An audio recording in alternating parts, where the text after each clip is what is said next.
पश्चिमी उत्तर प्रदेश में एक जिला है, नाम है बुलंदशहर। इस बुलंदशहर जिले के पास एक जंगली इलाका है, यानी यहाँ फॉरेस्ट लैंड है। और इस जंगली इलाके में 15 मार्च को, यानी इसी महीने की 15 तारीख को एक सिर कटी लाश मिलती है। इस लाश पर जब लोगों की नजर पड़ती है तो वो घबरा जाते हैं।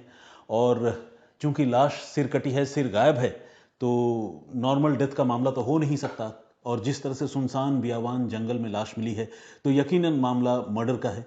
लोग जब ये चीज देखते हैं तो वो फौरन बुलंदशहर की पुलिस को इन्फॉर्म करते हैं।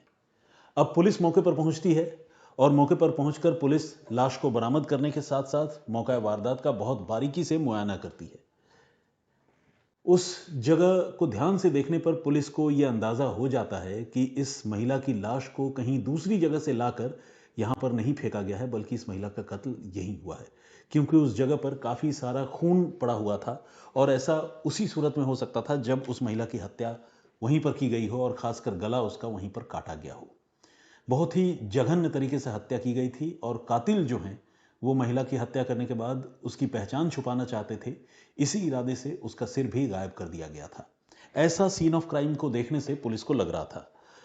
अब पुलिस की कई टीमें इस मामले की जांच में लगती हैं।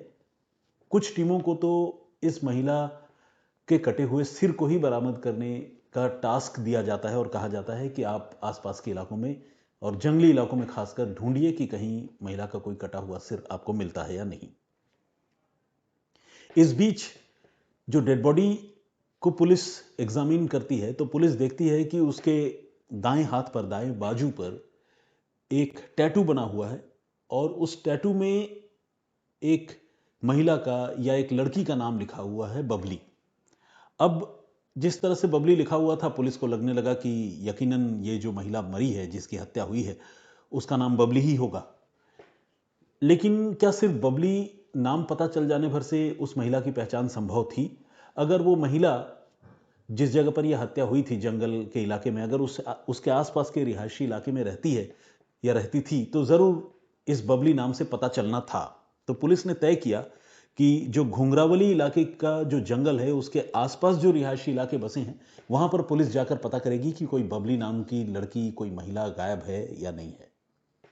अब पुलिस जो है वो घर घर जाकर और जो भी वहाँ के गांव वाले हैं, ग्राम प्रधान हैं, उनको उस डेड बॉडी की तस्वीर भेजती है और ये पता करने की कोशिश करती है कि मरने वाली लड़की जो बबली है, कहीं वो आपके गांव की या आपके जानने वाली तो नहीं है।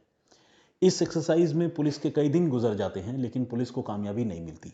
कहने का मतलब ये कि घुंघरावली के जिस जंगल में ये लाश मिली थी उसके आसपास के गांव में, रिहायशी इलाकों में कोई भी ऐसा नहीं था जिस जो इस डेड बॉडी को ये कहता कि हाँ, इसे मैं जानता हूं या ये हमारे परिवार की है। यहां तक कि पुलिस ने जो आसपास के दूसरे पुलिस स्टेशन हैं, उन पुलिस स्टेशन में भी पुलिस ने पड़ताल की कि कोई इस नाम की लड़की गायब हो, तो वहां पर भी कोई ऐसी एफआईआर दर्ज नहीं थी। अब पुलिस का काम थोड़ा मुश्किल हो गया।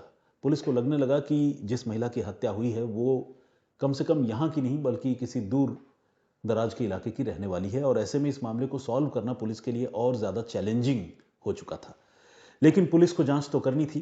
पुलिस ने यह तय किया कि चलो ठीक है, बबली के नाम से ना सही, हम सीसीटीवी फुटेज के जरिए इसकी जांच आगे बढ़ाने की कोशिश करेंगे।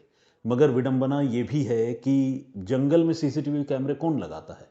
तो पुलिस ने तय किया कि बेशक जंगल में ना सही, जंगल की तरफ जो भी जाने वाले रास्ते हैं, जो गांवों से, रिहायशी इलाकों से जो सड़कें जंगल की ओर जाती हैं, उन सड़कों पर जो सीसीटीवी कैमरे लगे हैं उन सीसीटीवी कैमरों को हम एग्जामिन करेंगे। अब पुलिस ने इसके लिए भी एक डेडिकेटेड टीम बना दी, जिस टीम को यह काम सौंपा कि आप सारे सीसीटीवी कैमरों की फुटेज एक्सप्लोर कीजिए और 15 मार्च को जिस तरह से डेड बॉडी मिली थी उसके 2-3 दिन पहले से लेकर 15 मार्च तक सारे सीसीटीवी फुटेज आप लोग खंगाल डालिए। टीमों ने काम शुरू किया और काम करते करते सीसीटीवी फुटेज में पुलिस को बहुत सारे लोग उस जंगल की तरफ आते और जाते हुए दिखाई दिए। लेकिन इन्हीं बहुत सारे लोगों में कुछ एक लोग या कुछ एक बाइक पर सवार नौजवान ऐसे थे जो पुलिस के शक के घेरे में थे। पुलिस को लग रहा था कि कहीं ऐसा ना हो कि ये दोनों लोग उस मर्डर की वारदात में ना हो, क्योंकि अव्वल तो जिस तरह से यह हत्या की गई थी वो कोई एक आदमी का काम होगा ऐसा लगता नहीं था। ऐसे में बाइक पर एक से ज़्यादा लोगों का होना ज़रूरी था। तो जो भी बाइकर डबल या ट्रिपल राइड करते हुए उस जंगली रास्ते से गुजर रहे थे, उन सारे बाइकर्स की तस्वीरें निकालकर पुलिस ने उनकी पहचान पता करने की शुरुआत की और ये जानने की कोशिश करने लगी कि इसमें कौन कहाँ पर रहता है और किसका वेयर अबाउट्स क्या है। इसी क्रम में पुलिस की शक की सुई जो है एक बाइक पर बैठे दो नौजवानों पर गई। इनमें एक नौजवान का नाम था विकास और दूसरे का नाम था अमन। ये विकास और अमन वहीं पास के एक गांव के रहने वाले थे और गांव का नाम है सुलेला। तो इस सुलेला गांव के रहने वाले थे। अब ये लोग उसी सस्पेक्टेड टाइम फ्रेम में उस जंगल की तरफ जाते हुए दिखे थे जिस समय हत्या होने की आशंका जताई जा रही थी। आपको ये पता होगा कि जब किसी भी शव का पोस्टमार्टम होता है तो पोस्टमार्टम करने वाले डॉक्टर्स यानी फॉरेंसिक मेडिसिन के जो एक्सपर्ट्स होते हैं वो बॉडी को देखकर ये बता देते हैं कि किस समयावधि में यानी किस टाइम ड्यूरेशन में इस शख्स की हत्या हुई होगी। यानी एक रफ आइडिया लग जाता है कत्ल के समय का। ऐसे में जब कत्ल का समय पुलिस को पता लगा तो पुलिस उसके पहले जस्ट वहां से गुजरने वाले बाइकर्स पर पुलिस का फोकस या ध्यान ज्यादा था। अब विकास और अमन पुलिस के रडार पर आ गए और इन लड़कों के बारे में पुलिस ने पता करना शुरू किया। पता चला कि ये दोनों लड़के सुलैला गांव के रहने वाले हैं और एक नई जानकारी या अहम जानकारी ये पता चली कि ये जो विकास नाम का लड़का है इसकी हाल ही में अब से कुछ महीने पहले शादी भी हुई है।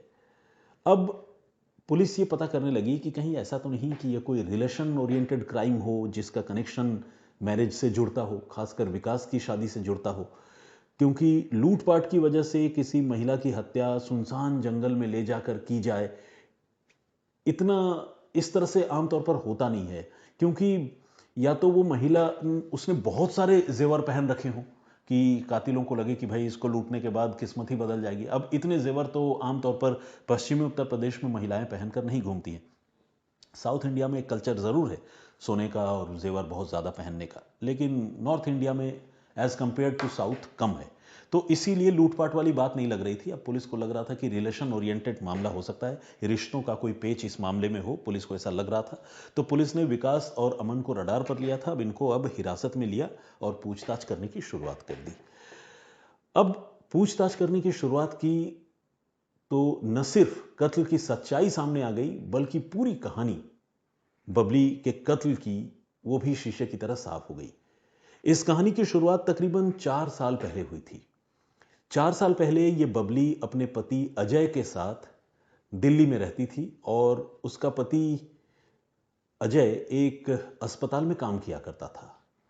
उसी अस्पताल में ये जो विकास नाम का लड़का है, सुलेला गांव का रहने वाला, वो भी वहां काम किया करता था।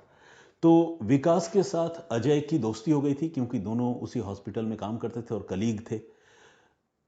विकास बीच बीच में अजय के घर आने जाने लगा।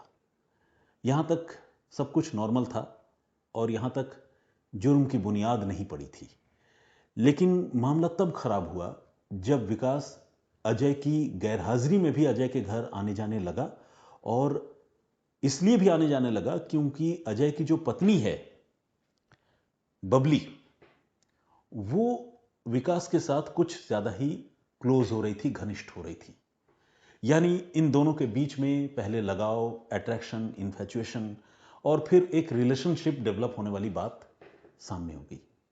अब विकास का बबली के साथ अफेयर शुरू हो गया, लेकिन ये सब कुछ बहुत ही खामोशी से चोरी छिपे चलता रहा और इसके बारे में बबली के पति अजय को कोई जानकारी नहीं थी। मगर वक्त ने करवट बदली और अजय की मौत हो गई। अब अजय की मौत कैसे हुई? अब तक तो उसे एक नॉर्मल डेथ के तौर पर ही देखा जा रहा है, लेकिन अब जब पता चला है कि बबली का विकास से अफेयर था, इस वजह से बबली की हत्या हुई है, तो पुलिस अब अजय की मौत के मामले को भी एक्सप्लोर करके देखेगी जरूर। तो अजय की जब मौत हो गई तो जाहिर है बबली फिर अकेली हो गई। बबली के और अजय के 3 बच्चे थे। क्योंकि उसका विकास से ऑलरेडी अफेयर शुरू हो चुका था और विकास बबली से तकरीबन 12 से 13 साल उम्र में छोटा है, इसके बावजूद चूंकि अफेयर था तो बबली ने यह तय किया कि वो विकास के साथ शिफ्ट हो जाएगी और वो दिल्ली छोड़ देंगे। इसके बाद इन दोनों ने मुरादनगर में एक किराए का कमरा लिया और बबली और विकास दोनों मुरादनगर में पति पत्नी की तरह एक मकान में रहने लगे। बबली ने अपने तीनों बच्चों को अपनी मां के पास दिल्ली में ही छोड़ दिया और उसने विकास के साथ एक नई जिंदगी की शुरुआत की।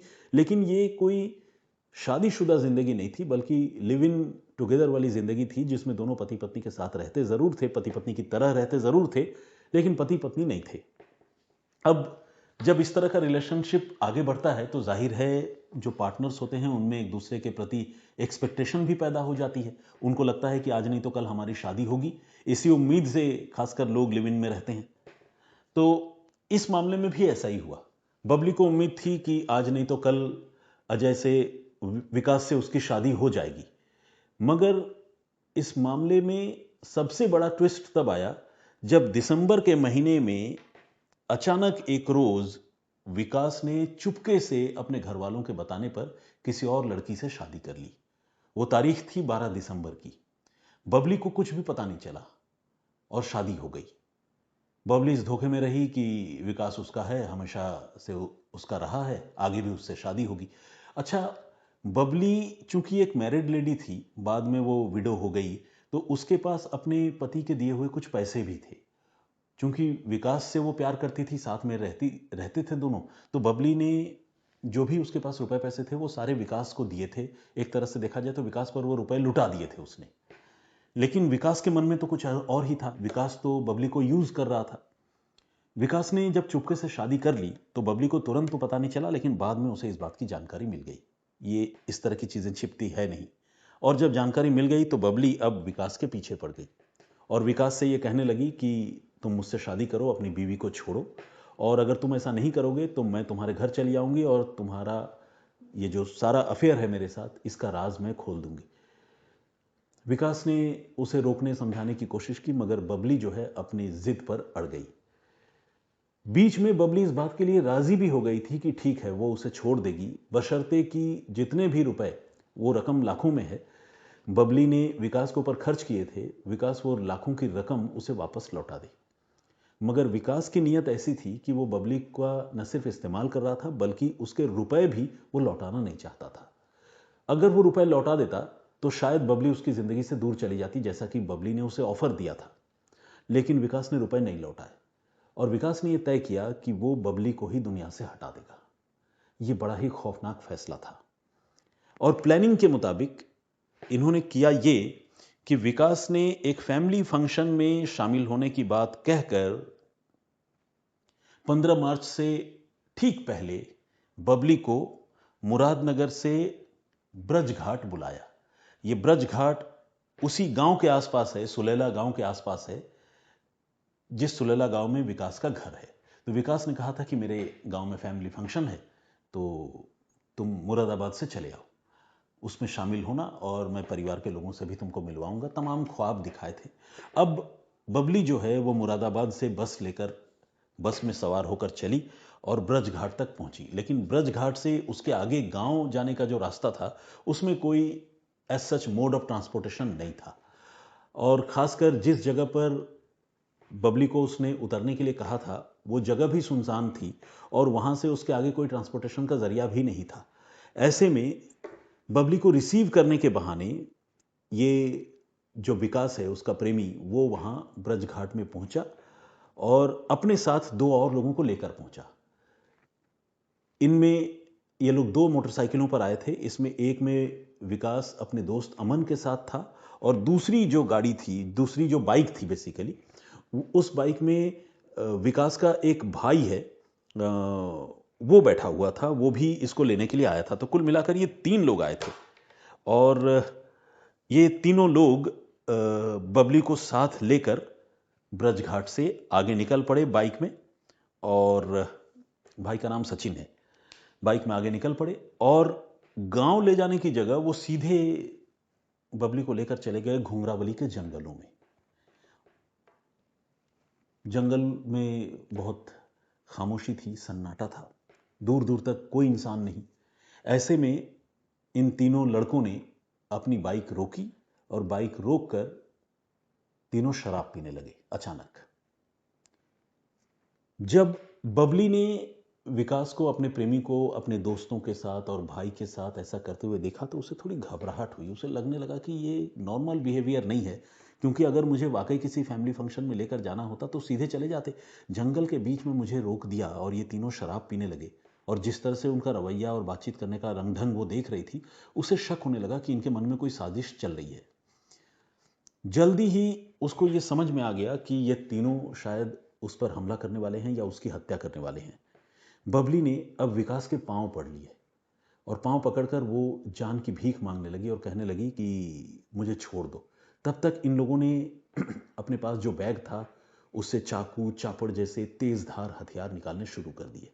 अब चूंकि ये लोग शराब पी चुके थे और पहले ही इन लोगों ने तय कर रखा था कि किसी भी सूरत में बबली की हत्या करनी है, तो विकास ने सबसे पहले चाकू निकाला और चाकू से बबली की गर्दन पकड़कर उसे रेतने लगा।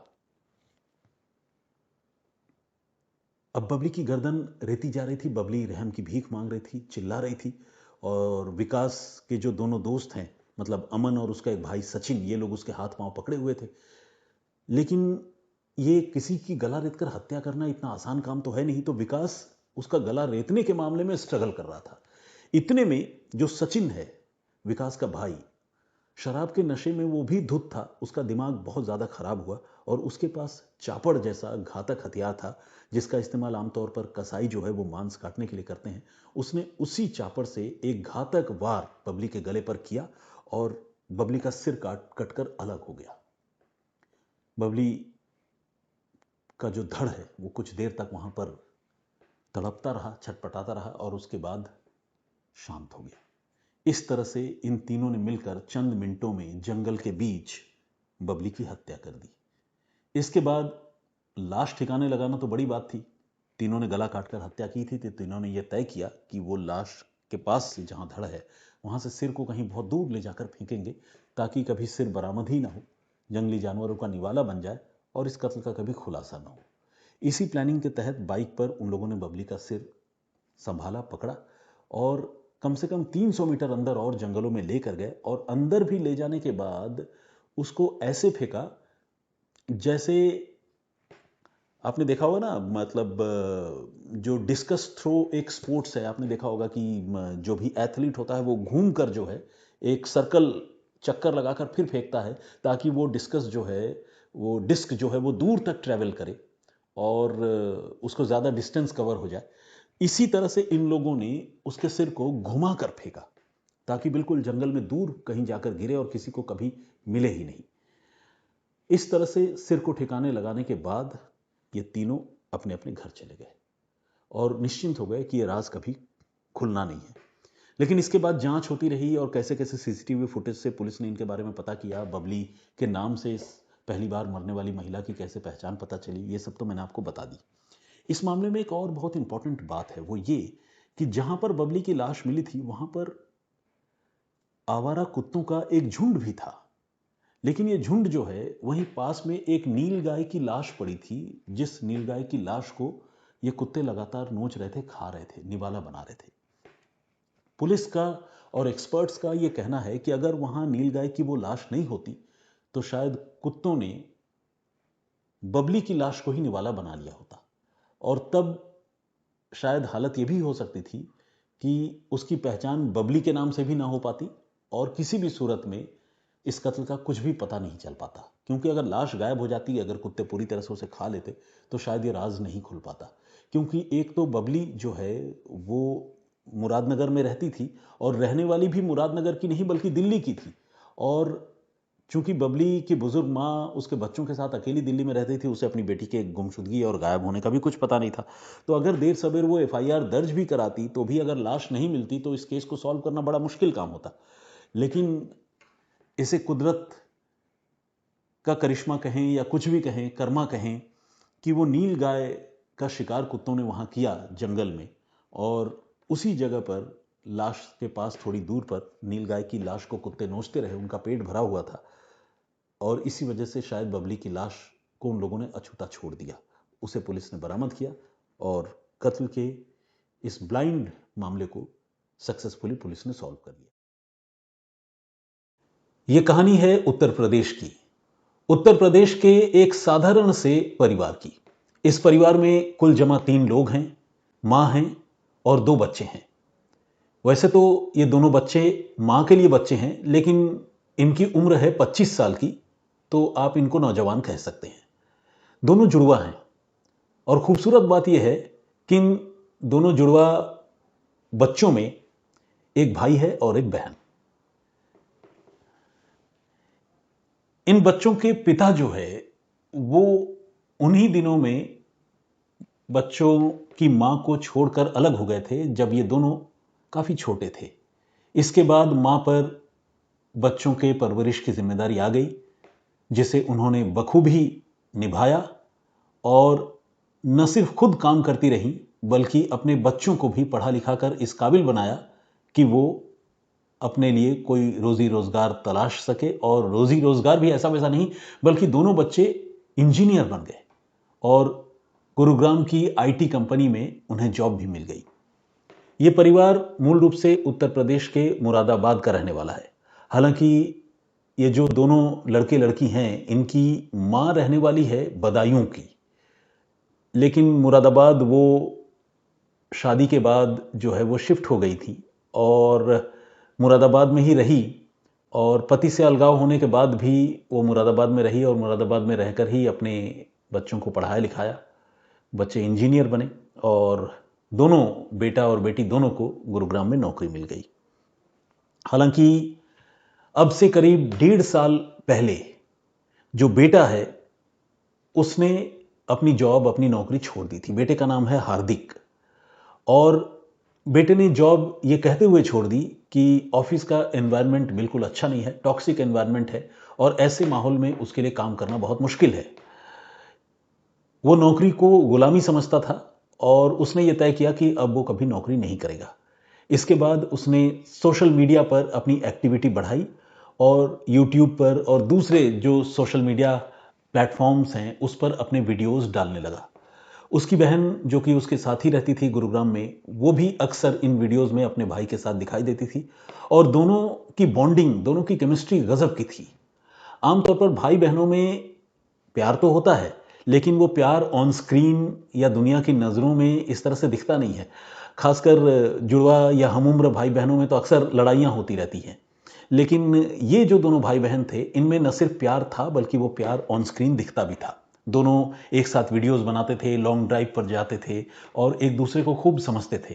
और ये जो लड़का है हार्दिक, जिसका मैंने जिक्र किया भाई का, ये लड़कियों को लेकर, महिलाओं को लेकर बहुत ही ब्रॉड माइंडेड था। अपने वीडियोस में वो हमेशा लड़कियों को ज़्यादा तवज्जो देने और उनके प्रति ज़्यादा केयरिंग रहने की वकालत किया करता था, बातें किया करता था।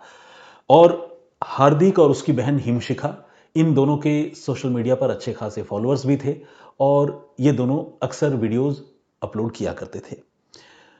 हार्दिक अक्सर ये शिकायत भी किया करता था कि उसकी बहन हिमशिखा को जॉब से आसानी से छुट्टी नहीं मिलती। जब उसे छुट्टी मिलेगी तो वो लॉन्ग ड्राइव पर जाएंगे। कुछ रोज पहले, अब जब मैं आप लोगों को इस परिवार के बारे में बता रहा हूं, अब से कुछ रोज पहले हिमशिखा को अपनी नौकरी से छुट्टी भी मिली थी और तब दोनों भाई बहन कहीं बाहर ट्रिप के लिए भी गए थे और उस समय वो दोनों बेहद खुश भी थे और उसका वीडियो भी उन्होंने सोशल मीडिया में डाला था। तो कुल मिलाकर भाई बहन की ये जोड़ी जो है खूबसूरत तो थी ही, सोशल मीडिया पर काफी एक्टिव भी थी। और घर में मां थी जो एक इंश्योरेंस कंपनी के साथ जुड़ी थी और असिस्टेंट मैनेजर के पोस्ट पर काम किया करती थी। कुल मिलाकर अब तक ये कहानी बहुत ही पिक्चर परफेक्ट है और देखा जाए तो पिता के अलगाव के अलावा और इस परिवार में किसी तरह का कोई दुख या गम वाली बात नहीं है। 6 मार्च को इस परिवार में कुछ अजीब हुआ। अजीब यह हुआ कि हार्दिक ने अपनी मां नीलिमा, जो कि एक इंश्योरेंस कंपनी में असिस्टेंट मैनेजर के पोस्ट पर काम करती है, उनके दफ्तर वो पहुंचा अपनी कार लेकर और मां से कहा कि मां मेरे साथ चलो, आपको एक सरप्राइज देनी है। अब बेटा गाड़ी लेकर मां को अचानक ऑफिस में लेने आ गया और ड्यूटी आवर खत्म होने से पहले लेने आ गया। ये भी कहने लगा कि मां चलो एक सरप्राइज देनी है। तो ऑब्वियसली नीलिमा काफी खुश हुई। उनको लगने लगा कि पता नहीं बेटे ने ऐसा क्या कर लिया। बहुत क्यूरियस भी थी कि क्या हुआ, तो पूछने लगी कि बेटा बताओ क्या सरप्राइज है। तो बेटे ने कहा कि नहीं नहीं मम्मी, घर चलो तभी आपको पता चलेगा सरप्राइज क्या है। अब नीलिमा को लेकर वो घर पहुंचा और जैसे ही घर का दरवाजा खोला, अंदर जगह जगह सिर्फ खून और खून बिखरा हुआ था। खून के छींटे हर तरफ थे। यह देखकर नीलिमा बुरी तरह से घबरा गई। अब बेटा अपनी मां को खींचता हुआ अंदर लेकर गया और अंदर ले जाकर उसने बिस्तर की ओर इशारा किया और दिखाया कि यह देखो। आप जानते हैं बिस्तर पर क्या था? बिस्तर पर हिमशिखा थी, जो हार्दिक की बहन है, जुड़वा बहन, जिसके और हार्दिक के प्यार के बारे में मैं इतनी देर से आप लोगों को बता रहा था। और हिमशिखा लहूलुहान पड़ी थी, उसका पूरा शरीर चाकुओं के वार से छलनी हुआ पड़ा था।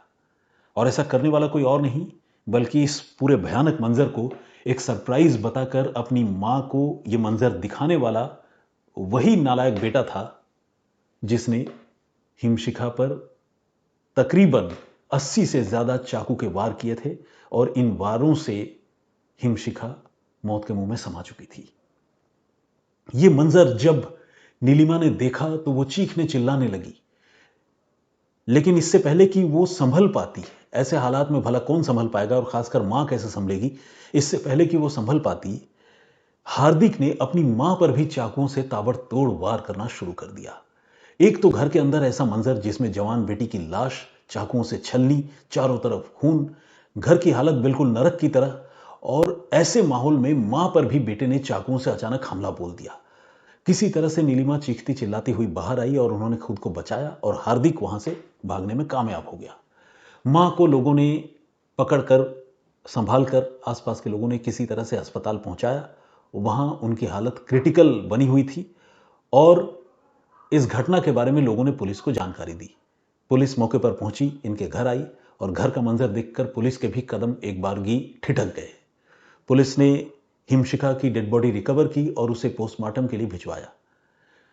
पोस्टमार्टम करने वाले डॉक्टरों ने जब लाश देखी तो वो घबरा गए। उन्होंने अपने पूरे करियर में ऐसी लाश नहीं देखी थी।